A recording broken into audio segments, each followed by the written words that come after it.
Hi. Happy Sunday evening.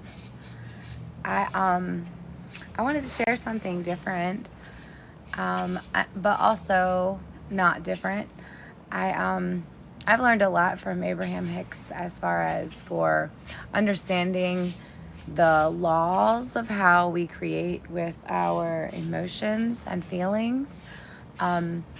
For me, it's been really huge to just know what the parts are supposed to do so that I could then figure out what to do with my parts, So a lot of times now, I share this work every day. I'm continuously listening to more lessons and just like adding to what I know. And I also share Abraham like messages all the time. So I had a request from a friend and a client for me to sort of listen to Abraham and explain a little bit more in detail of what they're saying in the moment. And at first I wasn't really sure it was necessary until we sort of had like a talk, and it was something about her mentioning the discs that like Abraham Hicks mentions. And I was like, oh, you mean the mood? And she was like, see, this is why it would be helpful. So this is what I'm thinking. Another thing, I have used Abraham intuitively for years, meaning I will open my YouTube and just push play and listen. And I know what I'm about to hear is going to be good for me. Also, Rose will say, send it to this, and this person. I don't know what the message is about to say, but it always works out to be a helpful message for somebody else. This has gone on for years. So I figured today I would sort of do it the same way. I would just open up YouTube and push play, and whichever one started would be the one that I would talk about, because I can't imagine at this point I need to be prepared, So I'm just going to open YouTube. And Abraham will probably be first poppy uppy guy. And see? And I just push that. And if you see, I haven't even liked it yet, which I will right now because I always do. I've never listened to this one that I know of. And what I picked up from you is when you try to bring something across to people in a hot seat is you prepave. So just in case you're new, when he's saying the hot seat, Abraham is holding like a conference workshop, and the speaker, Abraham, speaks through Esther's body, who is a woman speaking Abraham, which I guess could collectively represent a masculine name. But her higher power's name is Abraham, and the hot seat speaker is the gentleman you hear asking the question. By saying, you're really going to like this. You're really going to understand this. This will be really easy for you. I have no consciousness. Something I love about Abraham specifically is that they are always so encouraging with their words. They understand and have reiterated the importance of using your words in powerful and deliberate ways to manifest. And even the audience knows that and starts immediately with that. And I love that.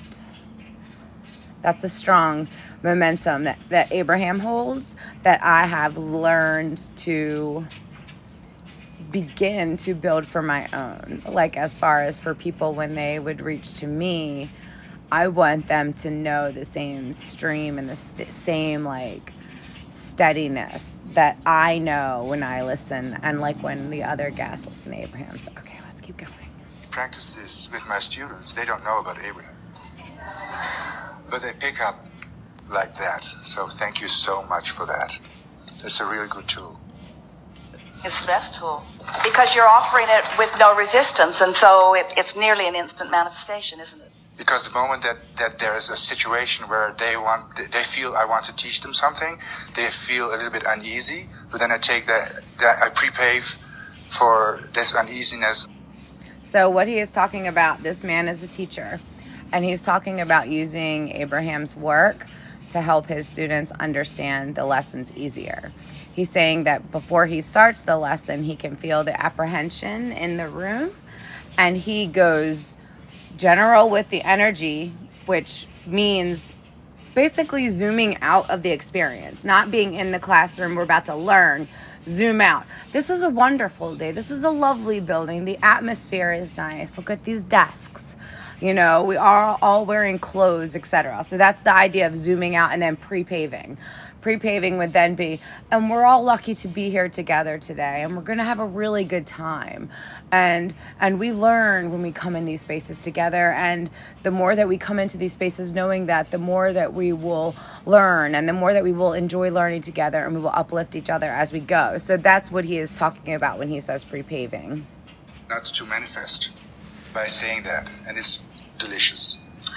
Esther and friends were coming from the airport here yesterday. We were looking for you yesterday. We came on Lufthansa. The driver was very talkative and interesting. And Esther loves hearing about people, what's going on with you. And so she was asking him some questions, and he was talking about property that he's gathered, and he wants it to be a facility where troubled teens can be in a sort of family setting. And as he talked about it, Esther felt herself moved by it. She likes the idea of someone shining a positive spotlight on someone who hasn't had a positive spotlight shined, maybe. So what she's saying is she was having a taxi driving experience, and the cab driver was expressing this desire to take this property and turn it into like a recovery center for families and young people, young children, young adults, and a place for them to be rehabilitated together. As she's hearing the story, she's feeling moved, like she's feeling his passion, and we can feel this when we talk to each other. When we feel moved with each other, we are engaging with each other's energy. And she is noticing that she is now in his energy stream as she's listening. And then she said, "What's the name of your ranch?" And he said, "It's called Last Chance."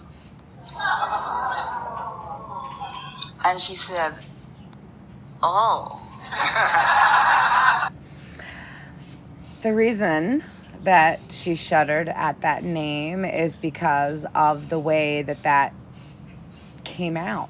When you hear Last Chance, it's kind of like, if this doesn't work, it's, it puts a lot of pressure. So just the idea that it's this business that he wants to create, and now he's even named it, a lot of pressure. That's what Esther's likely picking up on here. Let's listen. And then she got out her book and she said, "How about First Hope?" So she's trying to rewrite. Beginning.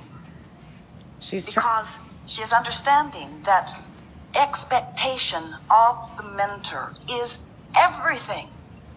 Yes. If you're trying to club your students over the head with your awareness that they're probably not going to do very well at this, or that it's hard, you should go fishing. So basically what she is saying is that as the teacher, as the mentor, as the person that's sort of in charge of a scenario, if you're expecting your person to have a hard time, the students to have a hard time to get it, your kids to have a hard time to get it, whoever you're explaining to just not grasp or not understand you or connect with you, you're knowing that, even if you have enough evidence in the world to say it's true, you remembering that now and knowing that in that moment is sort of digging your heels into that manifestation. Or that it's hard. But when you know what their potential is, and you know what you have the ability to inspire within them, and you know not only the thrill of it, but the certainty of it.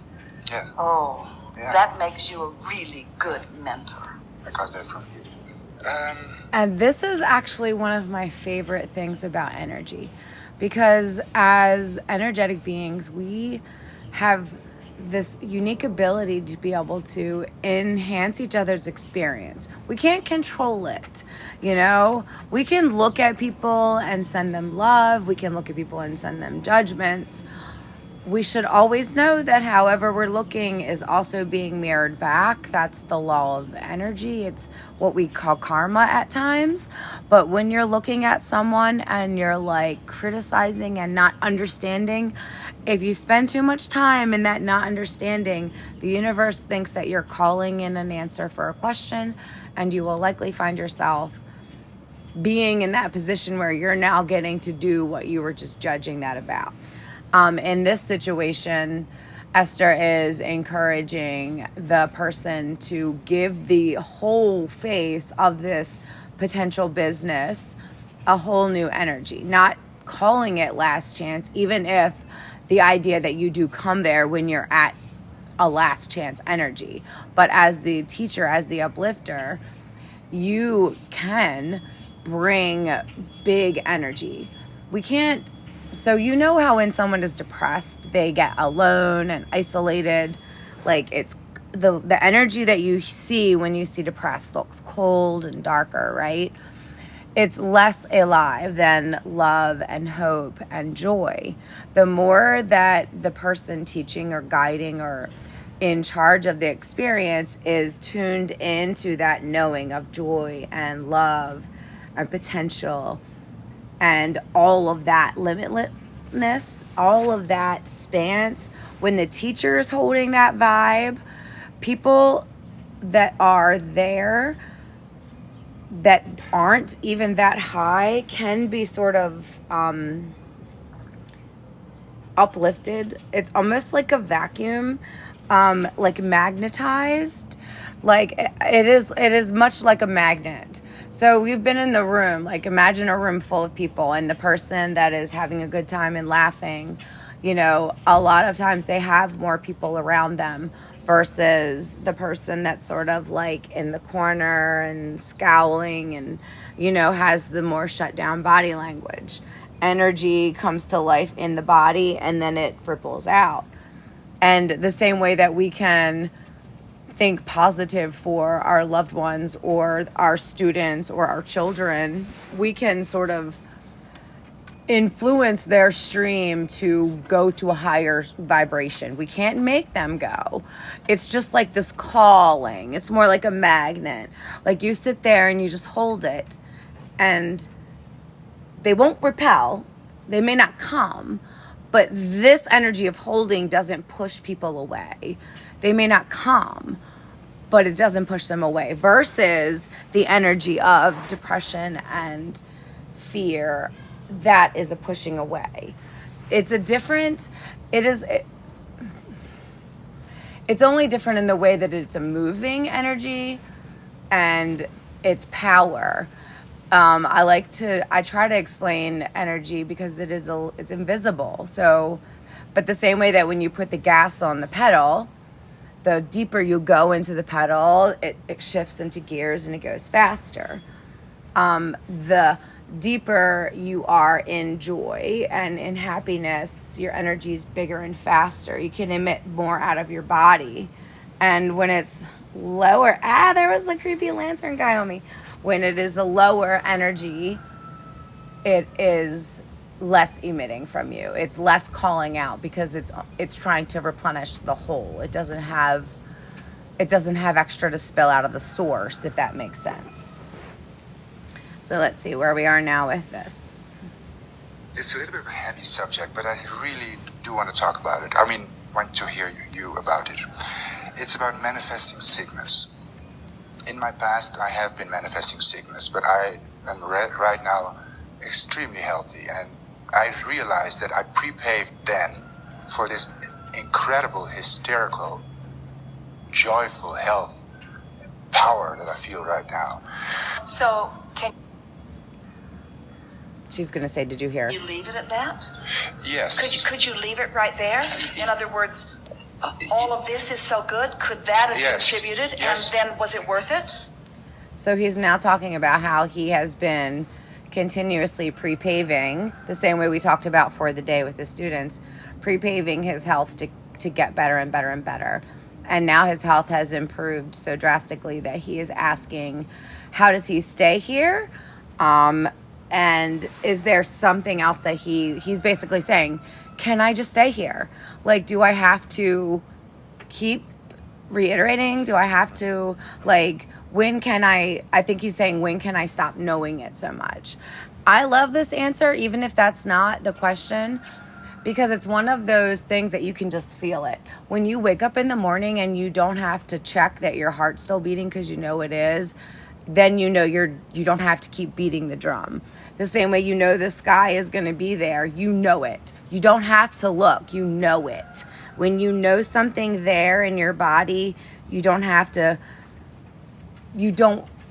need, none of these words are right. It is less important that you are layering it in because it is more known by you. However, if you're wanting to know something and you are experiencing too much fear or anxiety, practicing knowing it too soon could be doing this too. So you have to kind of feel where you are in your body. Like, when I think about this, it makes me excited right up until that detail. Cool, keep doing that. Stop at the detail. You'll get a little further tomorrow. I really want this, but every time I think about it, I'm just like dizzy. I throw up. You can't think about it right now. You're not ready. It's literally just that simple. It's you think and you feel in your body, and then you go a little more. It's like you walk in your mind, and then you let your life go in real life. Let's hear what they're going to keep saying now. He's now still talking about continuing this health that he has now manifested for himself deliberately with his thought energy. Yes. So, Well, but the thing what is, else do you want to talk about? Well, I knew you were going to say this. She wants to waste no time. Well, we knew you knew. If you know, why are we talking about it? But I'm not going to go there. I'm not going to go there. It's just that people who know me from then, when I was there, People from his past, he's worried about people from the past reminding him of himself, and he's wondering if he will lose his power of his now and if he will be thrown off. You went there, didn't you? You went there. Just a little. You went there, didn't you? Just a little. You went there. Yes, no, but we're going somewhere else. It's all in an energy. That's what she's laughing with, because he's like literally like, So resistance eventually causes dis-ease to manifest in physical discomfort and or illness. One thing that I do go back to then, because I am in a physical body, and I do hurt myself sometimes. So I cannot just forget about physical But uncomfort. the only time that happens is when you reach further with your desire than your grid keeps up with. Wow. so what he is saying, he feels hurt sometimes in his physical body, and he is trying to figure out how to not focus on hurt in his physical body, because he knows that focusing on that makes it bigger. She's saying, Always an accurate statement. Okay. In other words, if life causes you to put more in your vortex, she's saying that if you have a want or a desire, you are being called to want it back. Your energy, somewhere in your magnetism, in your higher self, something is saying, want this. So if you let yourself want it, even if it's just in your mind, like, God, I have no idea how you're going to give me that, but yummy. Just that is enough to not create that dis-ease block or that stopping of energy that she was just talking about. When you want something, this is something that I love and I want everybody to know. Your desires are like a gift from your soul, that your soul wants you to let yourself have, even if it's just right now in your mind. Because when you give it to yourself there, your higher self, your whole self can actually feel that. So remember just a minute ago when I talked about low energy feels like this, Big energy feels like this. Big energy, the bigger you are, the more that your stream, your whole self is there. So like someone speaking or channeling, their whole self is involved and can feel the air around you and your skin and looking in your eyes, and you can feel them sharing the experience, right? So when you have a desire and when you let yourself think it, your higher self can feel it too and enjoys it too, and adds to that power and sort of multiplies and again magnetizes the sort of experiences and the sort of ideas that will get you closer to having that dream come true. Then your ability to stay up with your grid, then that's the grid when is your you life. stub your toe and more. I totally get that. But now one thing specifically. For instance, I used to smoke. I had a big resistance against it, but I couldn't stop. I never manifested any illness in my lungs. I manifested a disease somewhere else. Now I gave up smoking 8 months smoke-free, yes. And I'm really happy about that. But so is there a relationship between a specific disease and a specific resistance? So if I have resistance in a specific, for instance, if I feel like people are on my skin, do I then get skin problems? The specifics of what you think about. So let's start in another place. It has to do with your beliefs, though. So he had resistance about smoking probably because he didn't want the lung issues. Like, he was so committed to not having those that he didn't allow that. His energy only knew wellness in his lungs. However, when we are thinking about energy and resistance, there are connections between blocking things and how it shows up in your body. An easy one that comes to my mind, like not letting anger move, shows up like inflammation. Not letting... Oh, that's a tricky one. Let's keep listening.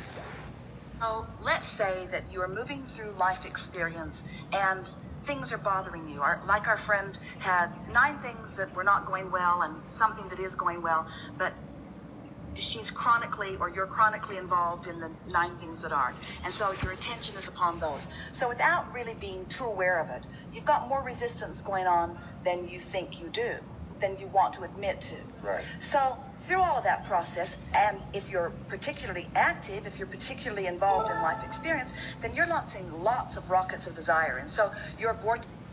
Launching rockets of desire means seeing something and wanting something. Whether it's I see that and I want that, or I see that and I would like a rocket of desire. That's what she means. Is spinning, your stream is moving fast, who you really are is vibrating at this high pure place. Your whole self. More and more things you're using as your excuse to not be vibrationally up to speed with that. So, excuse, meaning somewhere in your mind you're not believing that you can have what it is that you want. then, in the same way that you are really not aware that you were specifically creating and specifically holding yourself apart from what you are wanting, you're also probably not aware that you're giving attention specifically to things that you're pushing against. And the way... So what she's now talking about is something that I know we've all heard. Energy doesn't know no. Any attention to something is calling it in. So when we're saying, no, I don't want this to happen. Gosh, I really don't want this to happen. I really hope this doesn't happen. While you're not magnetizing it, again, because we're down here in this, so it's not a powerful pull, you're still definitely not calling in anything except for the knowing of this is what it will be. This is what I am having. This. Like you're literally summoning the things that you don't want when you are doing that ruminating and like stressing and looping. You're literally just like,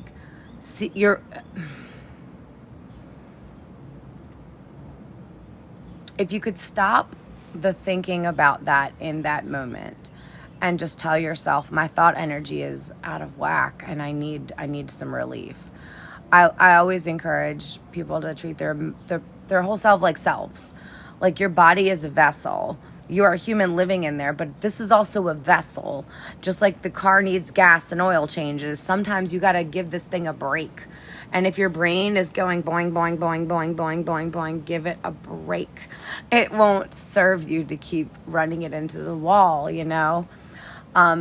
So if you can't stop thinking about something that is stressing you out, the next best thing to do would be to just stop thinking about it. Whether it's take a nap, take a walk, go swimming, jump on the trampoline, anything to just turn off the I can't, it won't, I don't want this, I hate this, I don't want this to happen, please God, don't let this happen.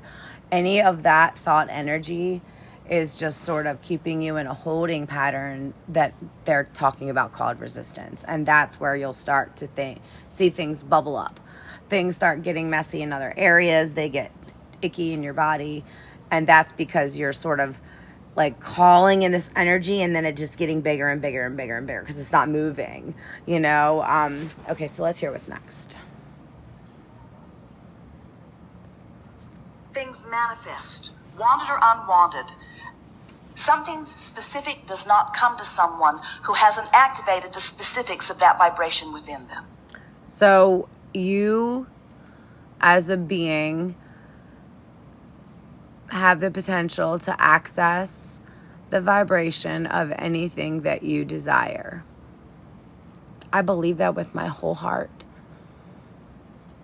And if you can feel that in your body and activate that desire, you can begin to magnetize the components and the experiences that will equal that manifestation without a doubt. You have to just do that. You can't say, wow, I really want this. And then remember or tell yourself or think to yourself how much you're not worthy or how you're not good enough. That won't work. But otherwise, what I said. That's just the powerful, clear, law-based statement that we must make. But I was very resisted against my own smoking, but I didn't manifest anything there. I'm not very specific against my skin, but I did manifest a skin problem. You know what I mean? So my question is... We hear what your question is, because your question is, I didn't think I was doing one thing, but I admit I was doing another, but the opposite of the manifestation occurred. And So what he is trying to say is he was focusing on not getting sick from smoking, and he didn't. But he didn't focus on not getting sick for his skin rash or whatever occurred. And he's wondering why that happened. She is saying not focusing on getting sick is still focusing on getting sick. So even though you feel like I focused on not getting sick in my lungs and I didn't, you were still focusing on getting sick in a way that could have potentially helped call in whatever the skin condition is. really want you to hear is that nothing ever happens that is a vibrational mismatch to what's going on. So the discordant part of it is a misunderstanding of what really was going on vibrationally. Sometimes... So what was going on vibrationally? Let's start in this place.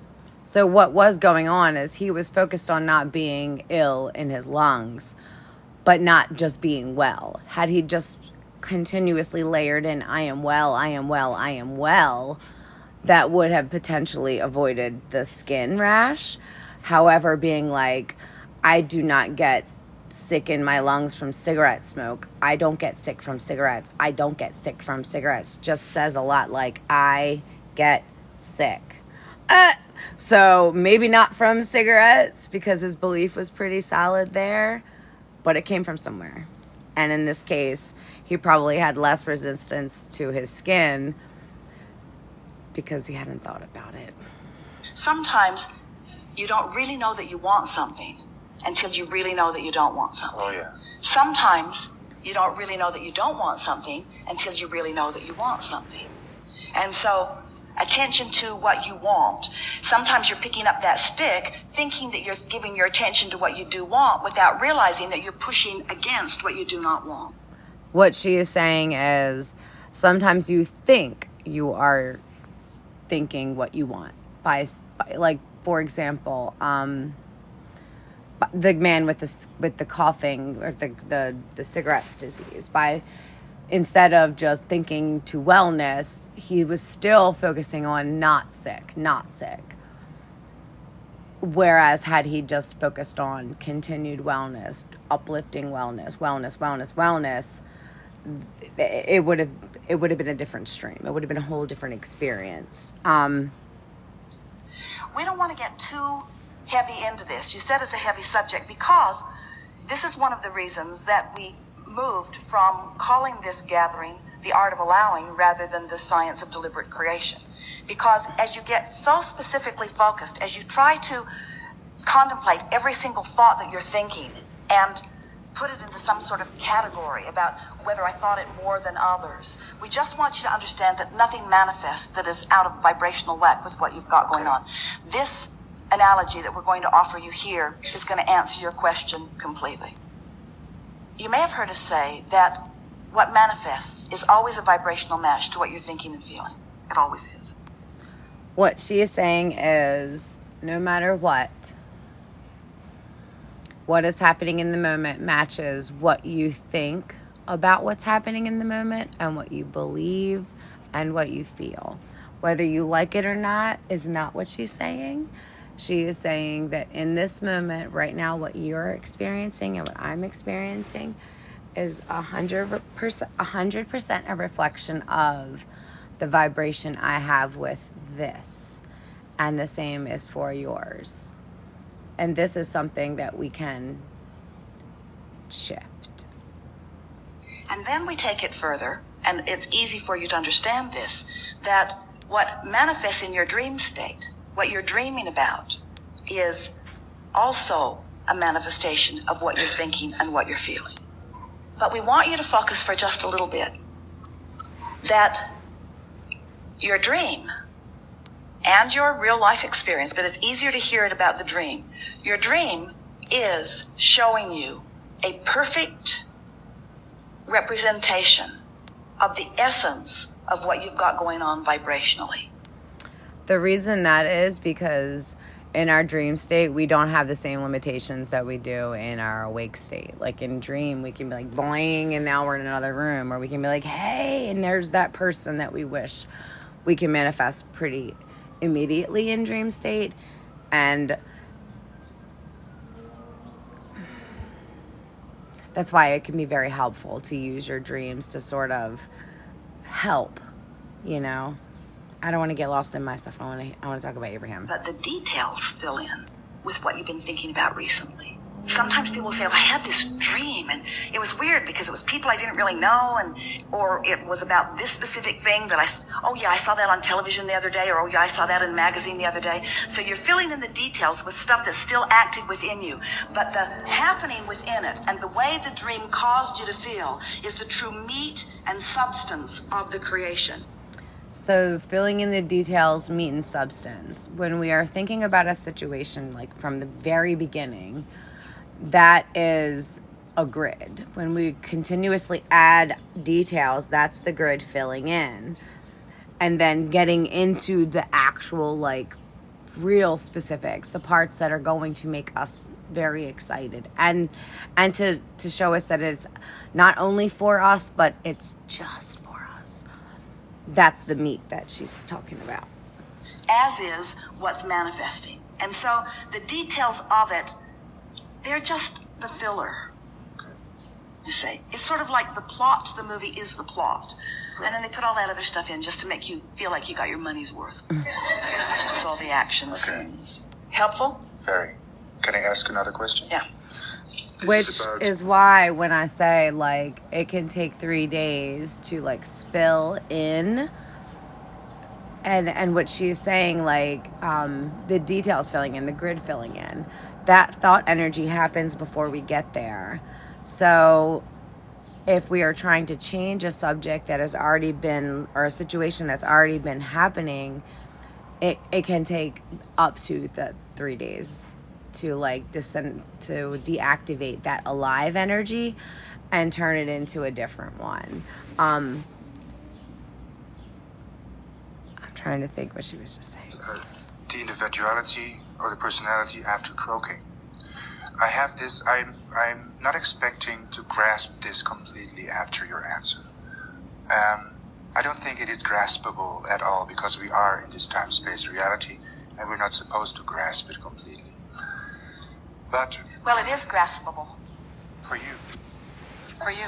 it is. It is. And here's how. Do you want to speak further or should we jump right in? Jump in.